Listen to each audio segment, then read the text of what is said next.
Hey everyone, this is DickPix, and today I tried to pick and got this hardened CISA 285/66. It is a 5-pin lock. Here's a key for it. So you see pin 1, 2, 4 and 5 are pretty shallow cuts.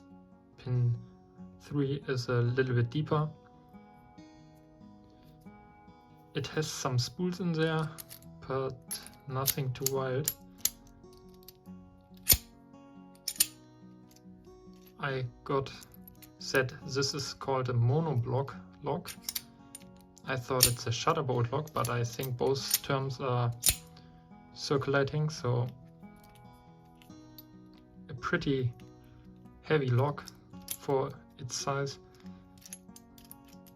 Yeah, and it has some shutter which should maybe help on help against picking, but I don't that work too much.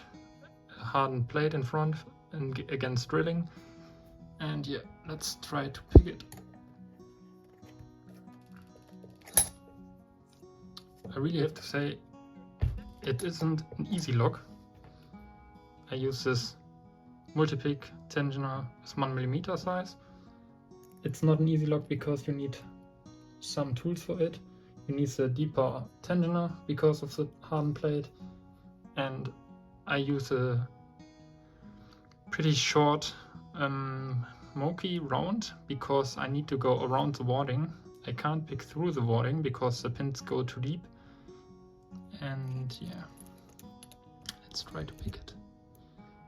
So pin 5 is binding, but I know from previous picking sessions that pin 5 needs to be set first, 4 needs to be set first. That's why I set it first. Then I go for pin 6.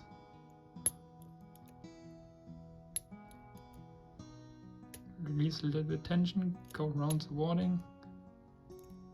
That isn't an easy job. Like that.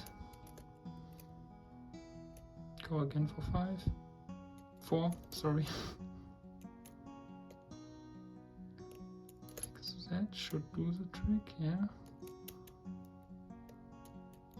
And while I was while I set pin 4, I need to overset pin 3 and then I need to drop again.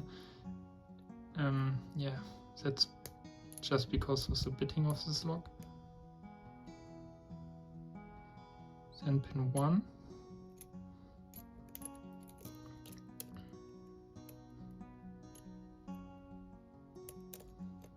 Then I go to feel again for the other pins.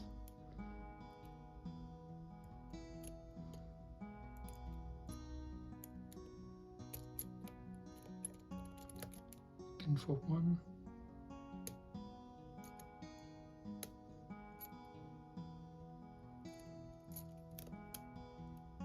It's always hard to get into the full set. I think because of the oversetting part.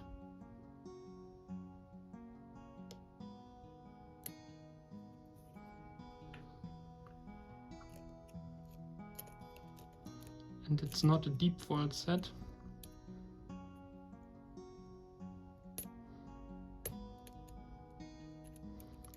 And for the vault set, pin 1 and 5 need to be set at the right there. There it is. So hopefully pin 4 is set now. Then I can set pin 2, 3 and 4.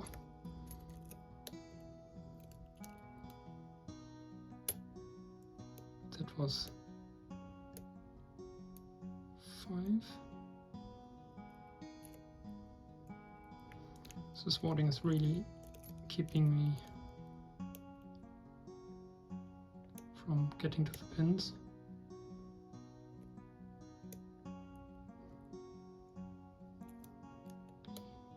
And now I might need a deeper hook.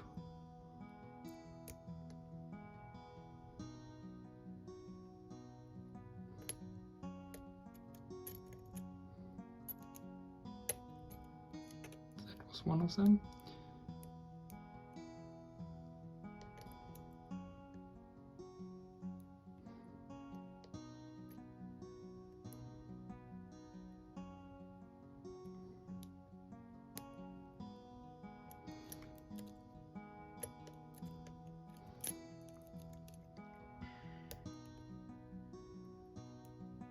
It's really not easy to get around the wording.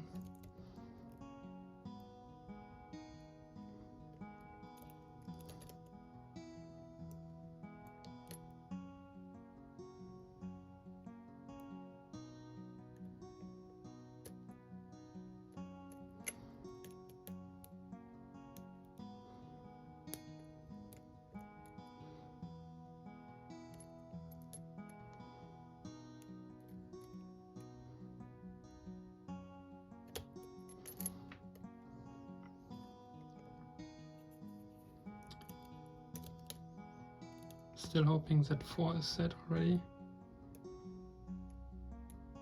I think 2 needs to be set. And that should be possible.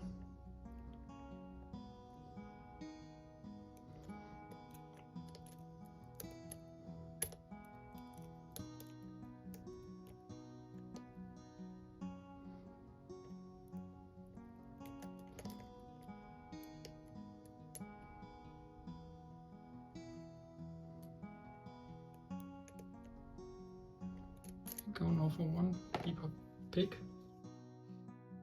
or maybe a more pointy one.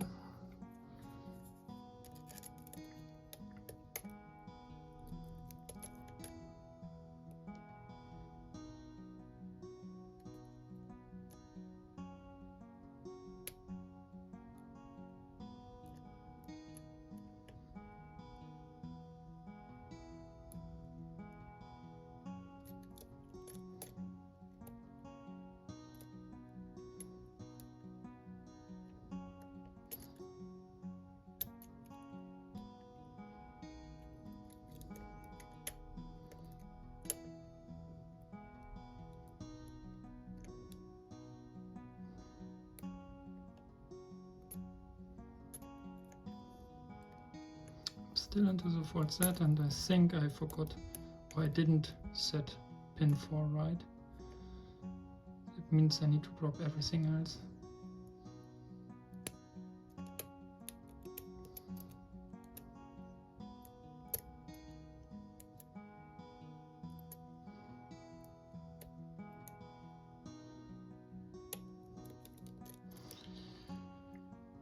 So I hopefully set now pin 4. That was 3. That was 2.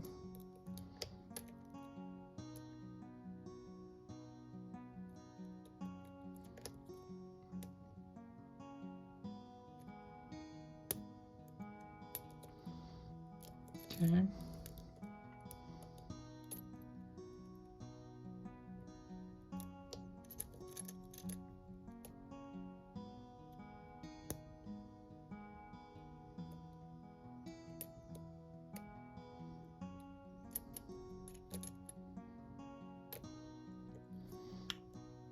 So I again set it pin 4.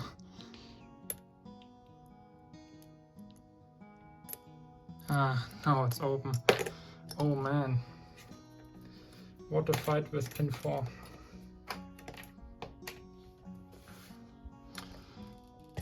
Alright, even if it took way too long, it's open. I hope it's open. Is it possible to overturn the core?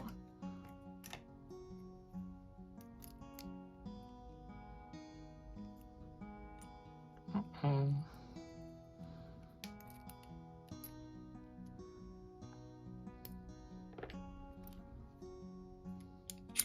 Alright. Alright, so it's open, as you can see. I'm going to pick and, oh no, pick it, is it already? I go to gut it now. And as it should be an educational video, I think it's maybe a good idea to gut it and then reassemble it. Alright, so let's get the camera to a better focus like that.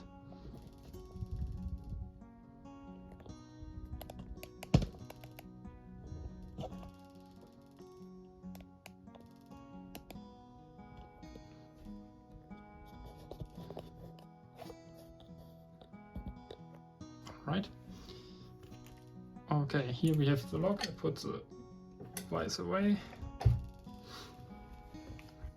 So, to get these kind of monoblock locks, you're going to need first a pinning tray, shim, a tweezer, 2 tweezers, what else?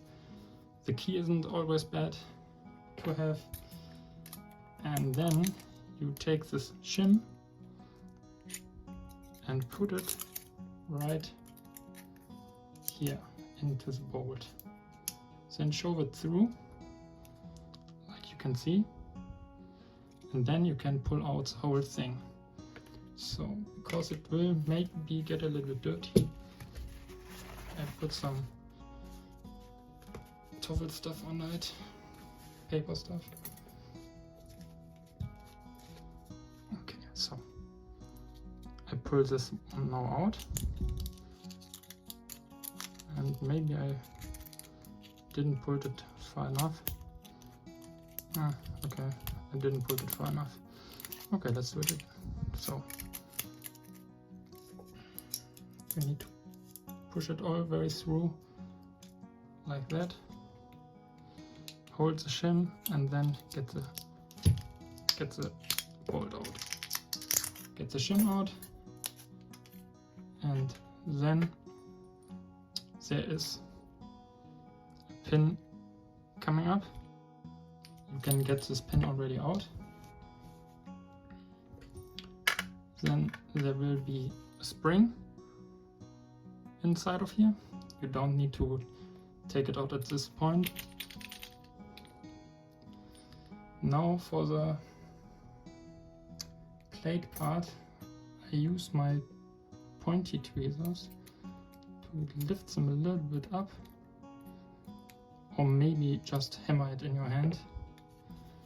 It will also do the trick. Ah no, I forgot something.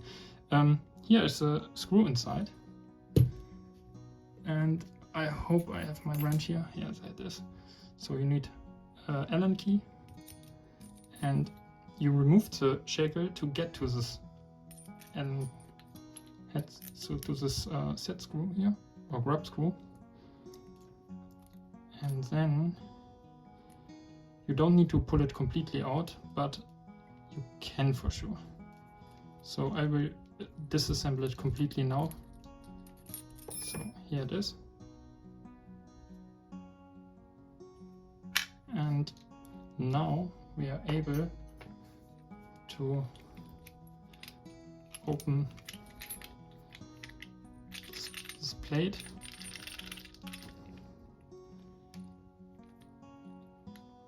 It's the reason why I don't want to hammer it out.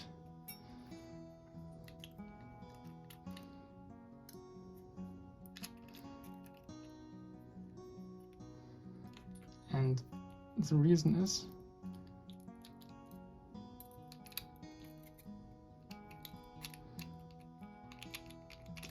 there are 2 ball bearings in the top, and I don't want, it's not working, so just hammer it out. That one is gone already. Here it is. And this one is sitting,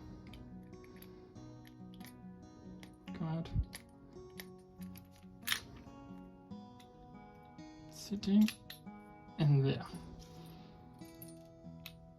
So you can see it. I will put it back. The grab screw will go in between them and push it to the sides and will lock the whole core or the plate totally up. And it's on top, I think, a drill protection on this less material part, and yeah, so we get now the plate out. There are the ball bearings.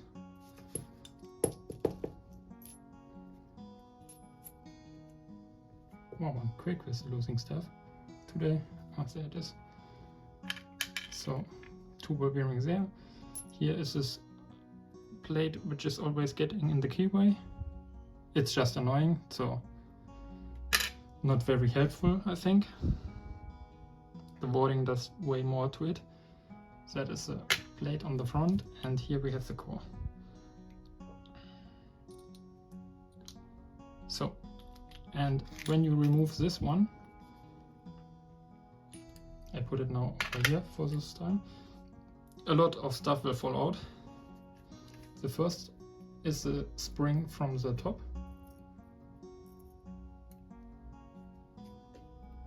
This is the one which pushed the small bolt, this one here. Oh, let's get it, this one, against the locking bolt. Then we have the actuator, and with the actuator coming out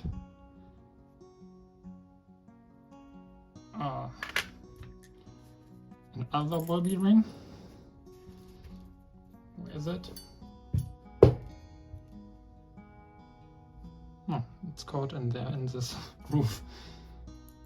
Let's give it a little shove. There it is.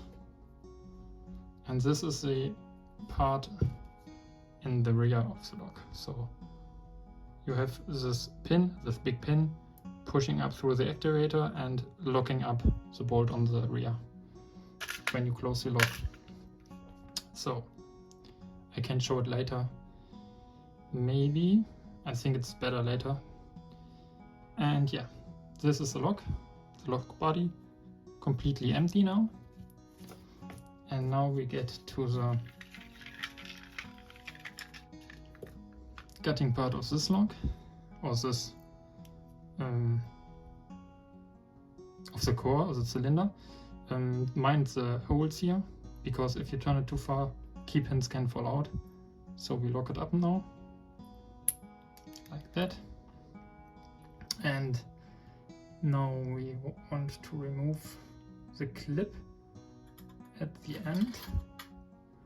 I think I'll use my plier for that. Nope, not that plier. This one.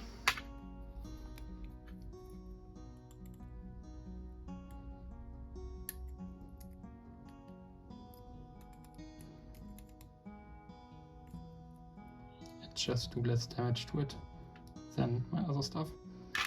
Alright, so this is a clip. And here we have the core. Let's take again the key, turn it a little bit. Always shim your lock if it is possible. Always do that. Now we need a follower. And then you can just push out all stuff.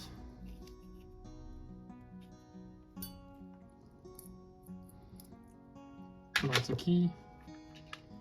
And then we have first pin standard, second pin standard, driver pin, key pins. Standard on pin 3. Standard 4 with a serration for some reason. Here you see some overmilling. I don't think it does much in sense of security. Here is a cool, crazy keyway. You can see you can pick through the wording, but even my deepest Moki isn't able to get pin 3 to the correct height then. It can't pick to the shear line then. Alright, so let's the core over here and rearrange the pins.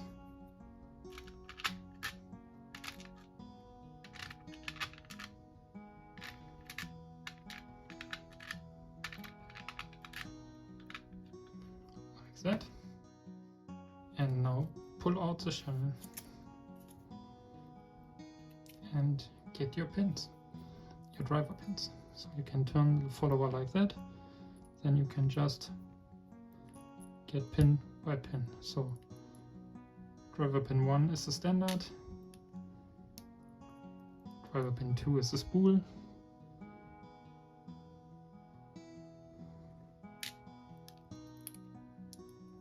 driver pin 3 is also a spool,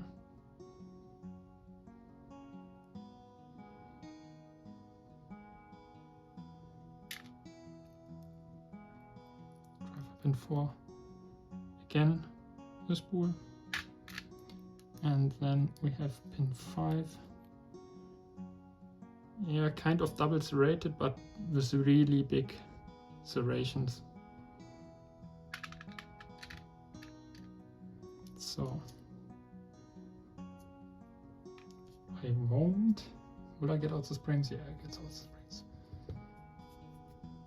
They are all the same, so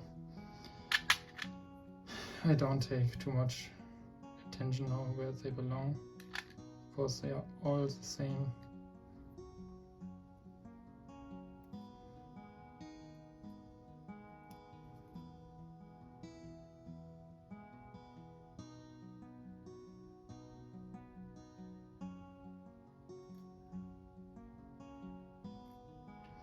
Alright, this is a full gut of a CISA 285/66.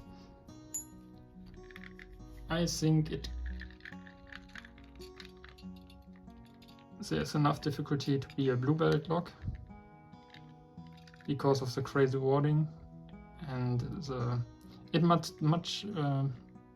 maybe much depending on the bitting, but here you had to pick right around the wording and set stuff, overset it, let pins drop, and so on. So I think it's pick-wise on the keyway it compares pretty good to a Gamma 700 from Burgwächter. And I hope that's good enough to see everything. Alright, let's reassemble this thing. Okay, first get the core. Put all springs in. I also put I kind of pin stuff from the rear and from the front. So putting in no all springs first.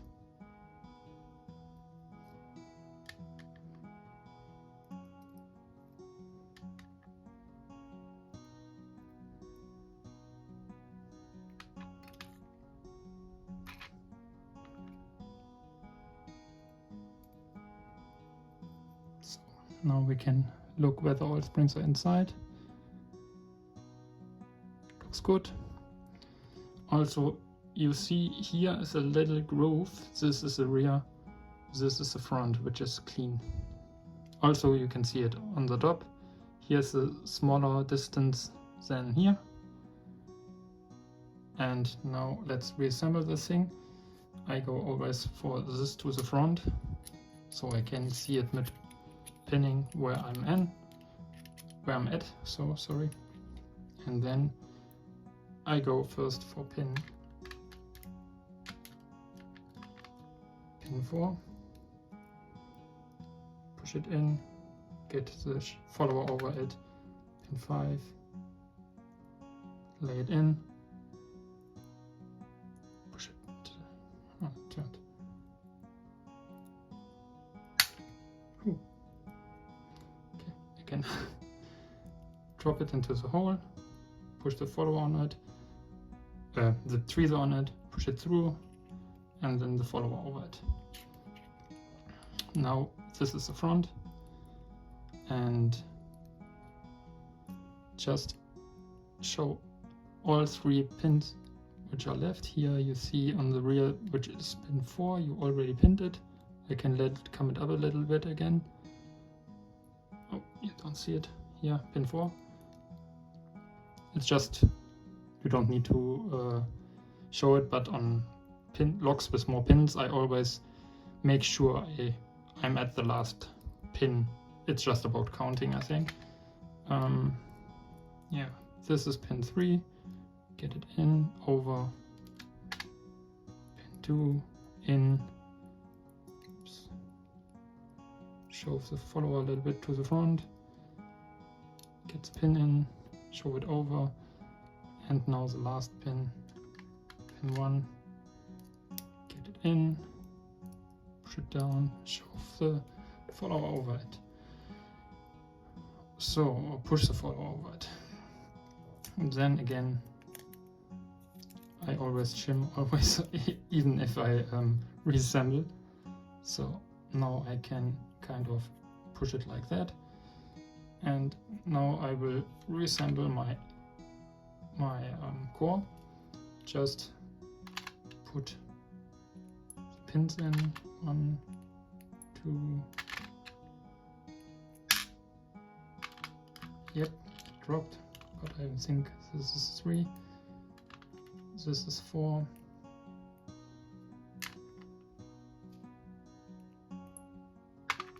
This is 5. Alright, always make sure you pinned it correctly up. You can put a key if you have one inside and see all pins are up to the shear line. This is perfect. So now hold the core with the front. Here's also the front, and just shove it in. And then turn it to the position where you can get the key out, remove the shim, and push. That is maybe a good practice to do it. Hold your thumbs against the core and slightly push your key out, and then the core is locked because of the driver pins getting up. So can try again. Core in, it turns. Hold your finger against it so that you don't pull out the core by accident, and then everything is correct. So get your clip back on. Always make sure you don't put it in the wrong direction. I think on this lock it isn't really a problem, but there are locks which where if you put the clip in the wrong direction, you will block the keyway and you can't get the correct keys in. So just put it here, close it like that. I use my plier for it.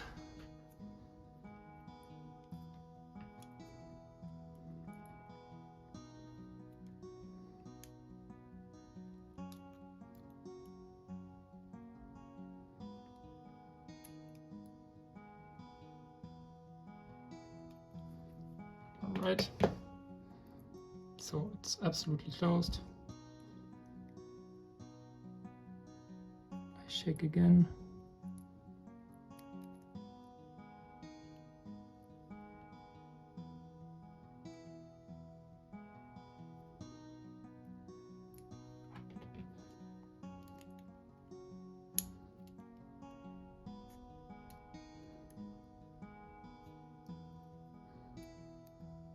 Alright, that's closed.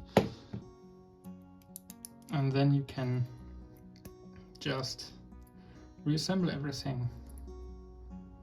If you want, you can also try again with the core. And here, if you messed up the orientation of the core, you will, with this core, you have the option to look at the pins, turn it, and see. Oh no, that was the wrong direction, like that.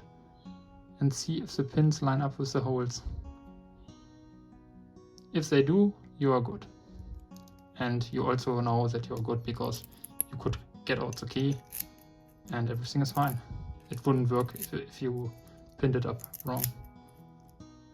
So, like that. All pins in, key is working. Just now try to verify for myself. Yeah, everything's in. All right. Okay. Now for the reassembling part. That's a little bit funny because you need to first take this big ball bearing, turn the core like that, get the ball bearing, drop it, and then maybe need to let it fall into this rear hole there. Like that. And this pin needs to go on top of that. That is always a little bit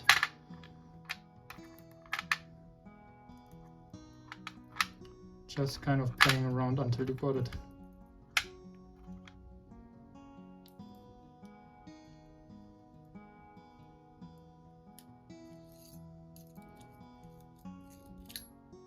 I think I got it. Yeah. So what do we see now? You can see it here. There's the ball bearing. So now this actuator goes in. Still hold it upside down. Maybe help with your tweezer to align it. And then you can turn it. Still hold it that the gravity helps you. Here you can see the ball bearing. And now turn the core like that, or not the core, the actuator. And here you can see this gap. This gap is catching this this kind of protrusion of the actuator, and you can just drop it in, and now you can test your key. So you are turning now the actuator, and what you will see is the pin will let drop this ball bearing down. So everything is working. So good. Now try to get your key out again, like that. You need to hold it for that. All right. What else do we need to reassemble? Yeah, I remember.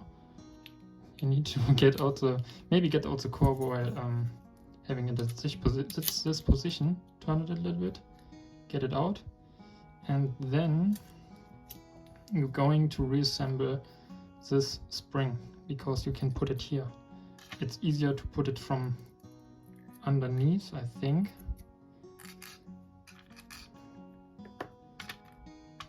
This gave me a lot of trouble, this log.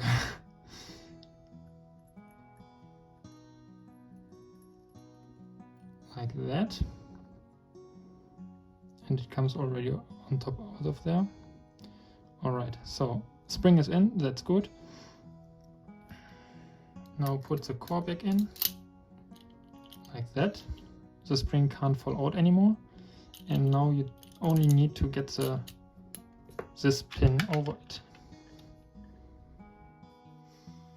Alright, so next step. Next step is this you can get later on. The spring is difficult, so that's because, or that's why I just inserted the spring first. Alright, what else do we have? Here is the front plate, it gets here, but you also need this thing. This thing needs to get on top of that. Put it in the correct hole of the key, or of the core, the cylinder, and then put this protrusion into here and hold it like that. Alright, pull in or put in 2 ball bearings, the small ones, and let it fall inside. And yeah, that's the thing which always happened. It dropped a little bit, so get your pointy tweezers and give it a little nudge to the top until it is set to the correct position. You see that when everything gets flush. Alright, so now ball bearings are in, plate is in. You only have the grub screw, the pin which holds the shackle, or the bolt, the locking bolt. Alright, and now we are going to reassemble this grub screw. I do that with the whole lock pointing up and just put it in and screw it in.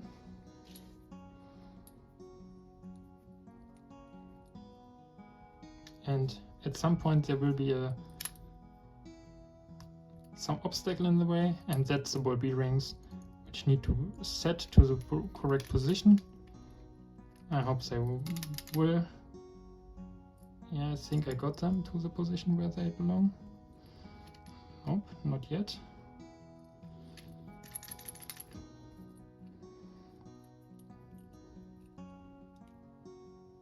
Like that, okay.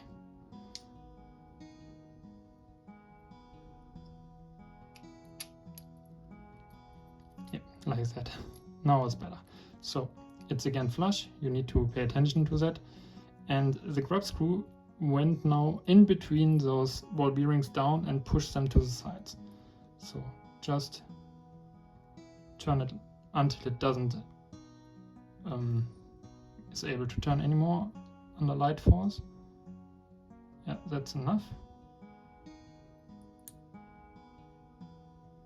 So it's totally locked up now. And now to the last part, you can try again to use the lock from time to time. It come down. All right, so the spring is still inside. And now we need to position this pin back into the hole. We can get rid of our pinning board, pinning tray. Use maybe just a tweezer to do it. Yeah, that was always the problem of it. You kind of need to, it's a little bit tricky because you need to push it in the position where it belongs. It's a little bit tricky, and right now, like that. And now you can see it's springy again. It's difficult to show actually. So it's springy again, and the force on the spring is pretty hard. So that's the reason why I assembled first the spring and now the pin. Alright, so what do we do now? This bolt is shaped that it locks up, and because of this slope you can drive it on here and get it further. But you won't be able to pull it out unless you have a shim on it. So now just put it on. Look at this bolt is blocking the way. Use your tweezer, push it down from there. I do it on my table always, like that. Push it even more down. So now I'm over it. Try to show it like that, and if you push it through, it gets locked up like that, and now you can push it through. And this ball bearing is in the way, that's why I can't lock it up. So open your lock, get it back in, close it, locked, and all parts are back in. So that's how to reassemble a monoblock or shutter bolt lock CISA 20566. I hope you liked to see how to do it. And yeah, on my first gutting it was a fun process, but with each gutting you learn something, and it's pretty interesting, and it's an awesome lock. I got it sent by Yagias, so thanks very much for the experience I could make, and absolutely a cool lock. Thanks. Have a good day. Bye.